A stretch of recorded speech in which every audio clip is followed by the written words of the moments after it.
सरकार चलाने के लिए गठित गठबंधन दलों की राज्य समन्वय समिति की पहली बैठक खत्म हुई है, जिसकी अध्यक्षता समन्वय समिति के अध्यक्ष शिबू सोरेन कर रहे थे। बैठक में मुख्यमंत्री हेमंत सोरेन भी मौजूद थे। बैठक में कॉमन मिनिमम प्रोग्राम, खाली पड़े बोर्ड निगम आयोग पर चर्चा हुई है। घोषणा पत्र के वादों और विकास योजनाओं पर भी बातचीत की गई है। वहीं सरकार के साथ समन्वय के मुद्दों पर भी विचार विमर्श हुआ है।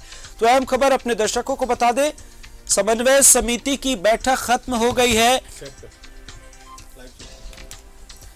और इस बैठक में क्या कुछ खास हुआ है, इसकी भी पल पल की अपडेट हम अपने दर्शकों तक बताएंगे। बहरहाल सरकार गठन के लगभग 2.5 वर्ष बाद हाल में राज्यसभा चुनाव में उम्मीदवार उतारने को लेकर झारखंड मुक्ति मोर्चा और कांग्रेस में हुए विवाद के बाद भी ये बेहद खास माना जा रहा था और ऐसे में समन्वय समिति की बैठक खत्म हो गई।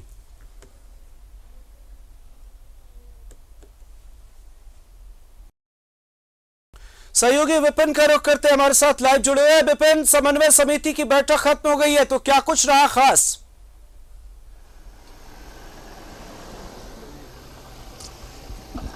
जी देखिए अमृत, जो समन्वय समिति का गठन 1 जून को किया गया था, जिस समन्वय समिति के अध्यक्ष गुरु जी को बनाया गया था, उनकी अध्यक्षता में आज पहली बार समन्वय समिति की बैठक हुई, जिसमें मुख्यमंत्री हेमंत सोरेन भी मौजूद रहे। और इस समन्वय समिति की बैठक में 3 विषयों पर खास करके फोकस किया गया। सबसे पहला जो विषय था कि जो 23 जून को मांडर में विधानसभा का उपचुनाव होना है, तो इस उपचुनाव में गठबंधन पूरी ताकत के साथ चुनाव मैदान में उतरेगा। मुख्यमंत्री खुद मांडर में जाकर चुनाव प्रचार करेंगे।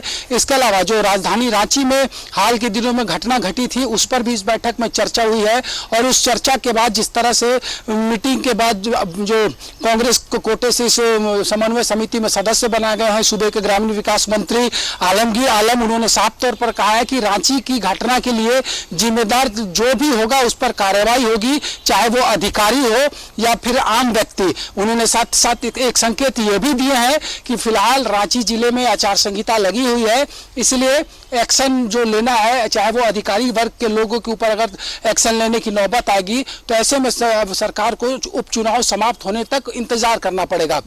साथ ही साथ जो कॉमन मिनिमम प्रोग्राम की बात थी, जो वादे गठबंधन ने चुनाव के वक्त जनता से किए थे, उसकी एक सूची तैयार की जाएगी कि उस वक्त जो वादे किए गए थे उनमें से कितने वादों को धरातल पर उतारा जा सका है। उस अनुसार आगे चलकर भी गठबंधन को लेकर जो ये समन्वय समिति बनी है, ये समिति काम करेगी। और सबसे बड़ी बात कि जो विकास योजनाएं हैं, जो सरकार ने आम जनता से कमिटमेंट किया था, उस कमिटमेंट को पूरा कराने को लेकर समन्वय समिति लगातार सरकार से बात करेगी, मुख्यमंत्री को अपना पक्ष रखेगी और उसी के अनुसार आने वाले समय में सरकार भी जो है अपना कदम बढ़ाएगी। जी अमृत।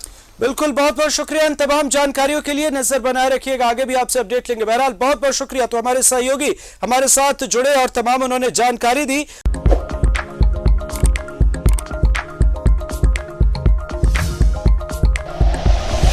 Like and share videos, subscribe करें हमारा चैनल और प्रेस करें बेल आइकॉन। न्यूज़ 11 भारत, सच है तो दिखेगा।